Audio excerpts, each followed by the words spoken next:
When you're hoping to revitalize and capitalize on a 45-year-old franchise that arguably hasn't produced a universally praised film for 38 years, there's only one tried and true method for success: take things back to their roots.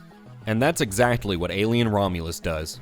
The latest entry into the Alien franchise eschews the grandeur and philosophical exploration found in Prometheus and Covenant in favor of returning to the iconic, close-quarters, creeping space horror found in 1979's Alien and 1986's Aliens.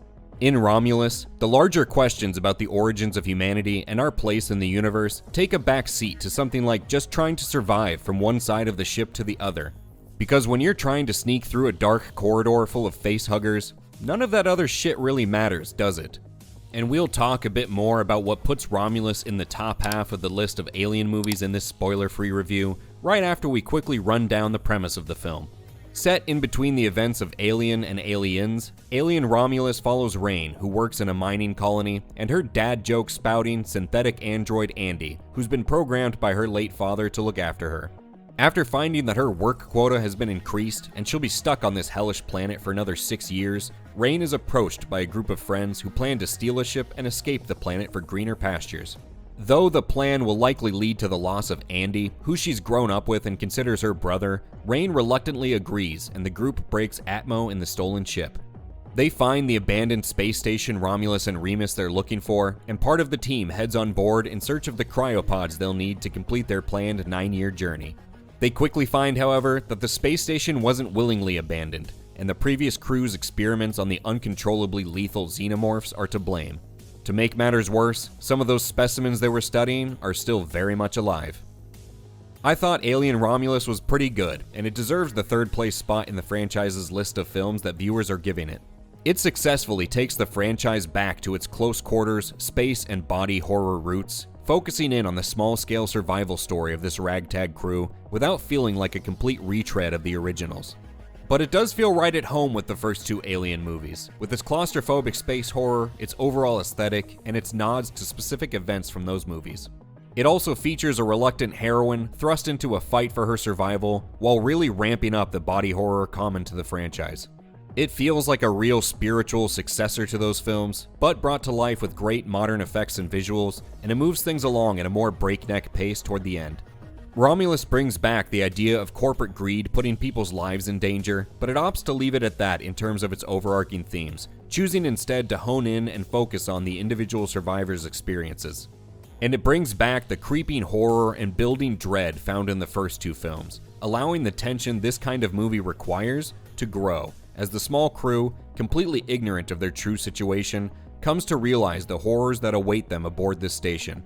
The first true action doesn't come about until 40 minutes into the film, before launching into full panic mode about 20 minutes later, as the crew is relentlessly hunted down.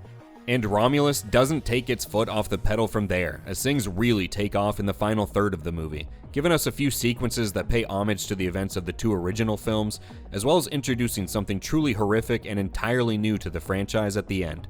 Both Alien and Aliens took similar approaches in giving the tension plenty of time to build in the beginning of their movies, and that same patience with letting the characters and the audience's sense of dread grow pays off in Romulus, just like it did in the originals.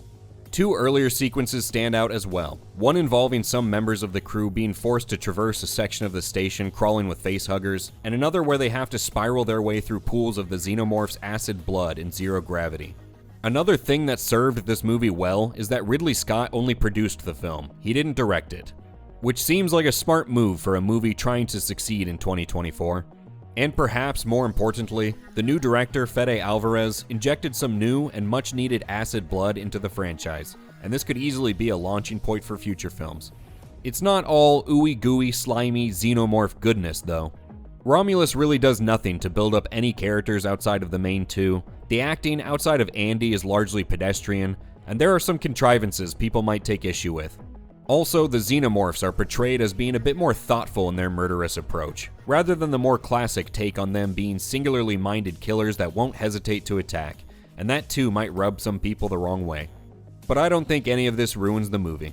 Overall, as I said, I thought Alien Romulus was a pretty good movie, and I'm giving it a great watch label because I think it's worth your time, especially if you're a fan of the franchise. On Rotten Tomatoes, viewers are giving Romulus an 87%, and they're giving it an 8.0 on Metacritic, which lines up closer to my rating, as I'd put it somewhere in the 7.5 range.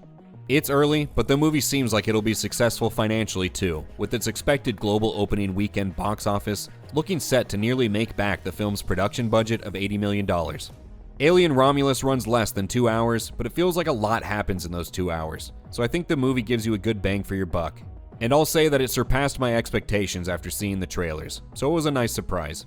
It's the kind of movie that you'll probably have fun watching in theaters, and if they decide to use this film for the foundation of a new Alien series, then I think they're starting off on pretty solid footing. Did you watch Alien Romulus, or do you plan to? If you saw it, what did you think of the movie? Did you think it did well in paying homage to the originals without it being empty fan service? Do you see Romulus as a stepping stone for new Alien movies?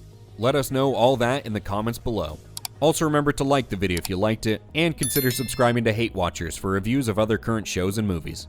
Thank you for having a chest-bursting experience with us today, and we'll catch you on the next one.